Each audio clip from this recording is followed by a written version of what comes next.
স্বরূপ, বলছি তোর মনে এখন কত শান্তি না বল? হ্যাঁ, লোকে কিরকম দুদিন আগে বাবুর সাথে তোর তুলনা করতো, বাবু নাকি খুব ভালো ছেলে আর স্বরূপ খারাপ ছেলে। এখন কি হয়েছে জানিস? এখন একেবারে চিত্রটা না পুরো উল্টে গেছে। হ্যাঁ, পুরো উল্টে গেছে। এখন পাড়ার লোকেরা কি বলে জানিস? বলে যে বাবু খুব খারাপ ছেলে, একটা মেয়েকে ঠকিয়েছে সে। কিন্তু স্বরূপ তো সেরকম কিছু করেনি। সে বাবুর থেকে কত একটু ছোট চাকরি করে বা যাই করুক, আসল ভালো ছেলে কিন্তু স্বরূপই। বলছিলাম কি, আমি ইয়ে করবো, আমি ঘুমবো। ঘুমোবি এখন? ও কেন? গিলে নিও। সে তুই আমার ওপরে যতই রাগ দেখা স্বরূপ, তুই কিন্তু আসলে ওই জায়গাতেই জিতে গেছিস। আর সেটাই আমার মনে যে কি শান্তি দেয় রে, কি শান্তি দেয়। আমার সোনা ছেলে, একেবারে সোনা বাবা। এই যাই, হ্যাঁ রান্নাঘরে যাই, গিয়ে দেখি বৌমা কি করছে, তাড়াতাড়ি তোকে খেতে দিয়ে দেবো, বুঝলি?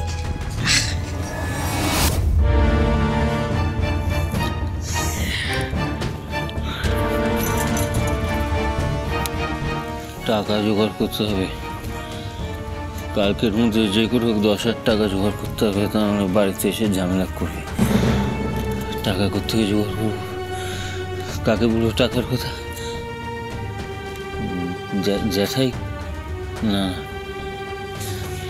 না, জ্যাঠাইকে বলা যাবে না।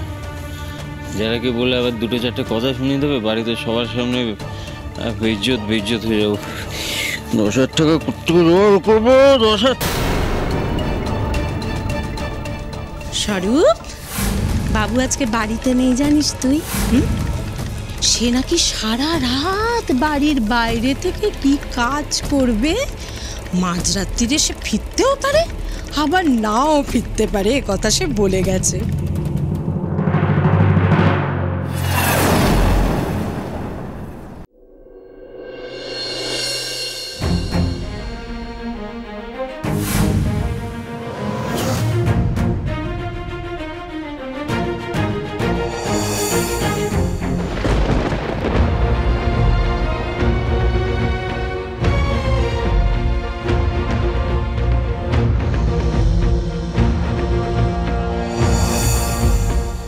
ঘুমোতে পারছি না কেন? আমি খালি খালি মনের মধ্যে ভুলভাল চিন্তা আসছে। অবশ্যই কি করবে ফড়িংয়ের সঙ্গে? কোনো বড় ক্ষতি করে দেবে না তো? ফড়িংয়ের ক্ষতি করতে পারলে তো ওরই লাভ। ফড়িংয়ের ক্ষতি হলে শুধু জিমন্যাস্টিক্স থেকে নয়, বাবুর জীবন থেকে ওকে সরিয়ে দিতে পারবে বসালে। এই ভাবনা থেকে মেয়েটার বড় কোনো ক্ষতি করবে না তো?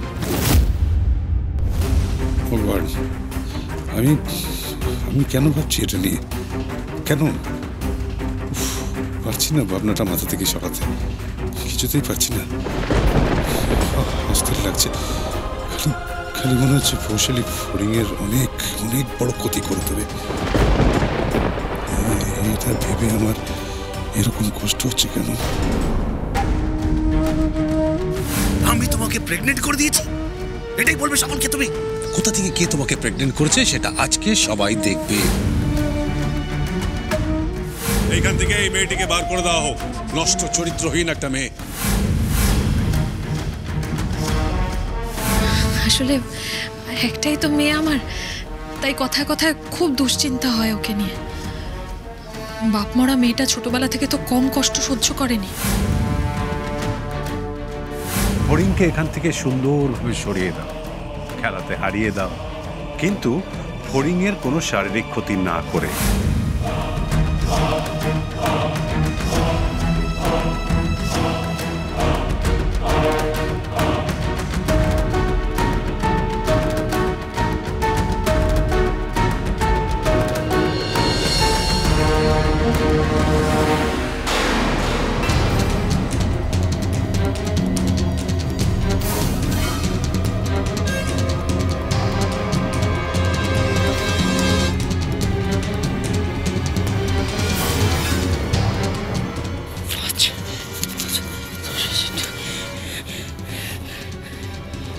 সরি রে বাবু, কিছু মনে করিস না, কিন্তু টাকাটা আমার খুব দরকার ছিল।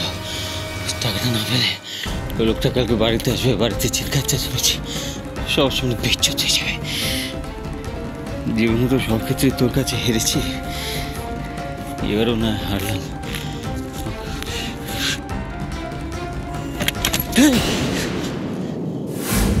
টাকাটা পকেটে ঢুকিও না, যেখান থেকে নিয়েছো যাও সেখানে। এখানে কি করছো? আলোটা জ্বালালে কেন? দাঁড়াও, কি বললাম শুনতে পাওনি? রেখে দাও। তুমি একদম বেশি বাড়াবাড়ি করবে না। আমি যে কথা ঢুকেছি সেটা কথা দেখে নে। তুমি একদম মুখটা বন্ধ রাখো আর তুমি যাও, এখান থেকে যাও যাও। তোমার লজ্জা করছে না ভাইয়ের টাকা চুরি করতে? নিজেরই বাড়ি থেকে টাকা সরাচ্ছ, তাও অন্যের আলমারি খুলে। তুমি ভাবতে পারছো এটা অন্য কেউ জানতে পারলে কি হবে? তুমি কতটা অপমানিত হবে বুঝতে পারছো তুমি? এমনি মা তোমাকে নিয়ে সারাক্ষণ হাউতাশ করে, সেগুলো তো আমাকেই সহ্য করতে হয়। এরপর তুমি চোর সাব্যস্ত হলে কি হবে? তুমি গলাটা টিপে দেবো আমি তোমার একদম। তোমার পায়ে পড়ছি গো, তুমি বাবুর টাকা নিও না, তুমি বাবুর টাকা নিও। তোমার টাকা লাগবে তো না, তোমার টাকা লাগবে তো তুমি নাও, এইগুলো তুমি রাখো, এইগুলো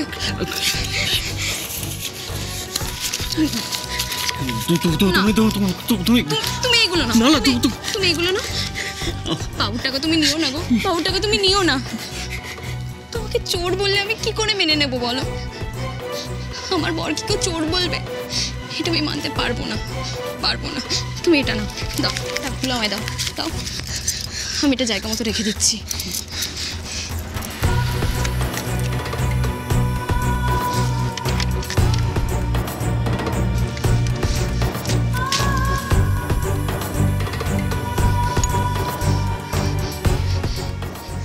এই গয়নাটা নিতে তো তোমার খারাপ লাগার কথা না?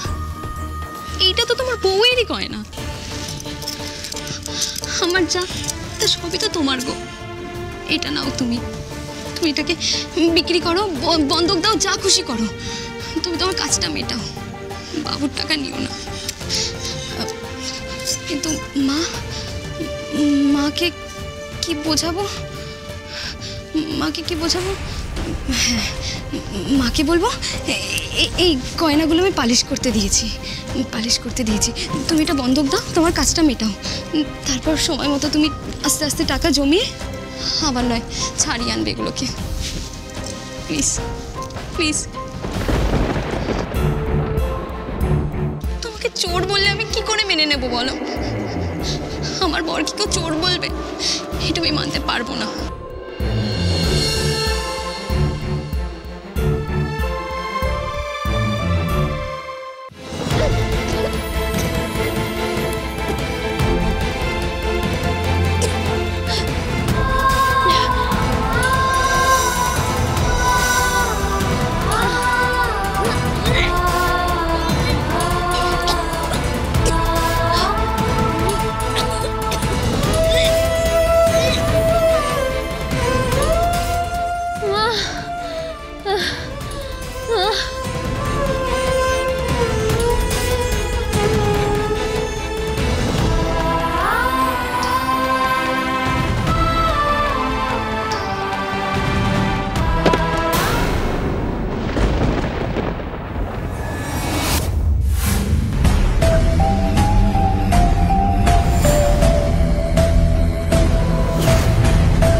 মাত্র 2 দিন, এই 2 দিন তোমার পেট ব্যথা হবে, বমি হবে, তারপর সব ঠিক হয়ে যাবে।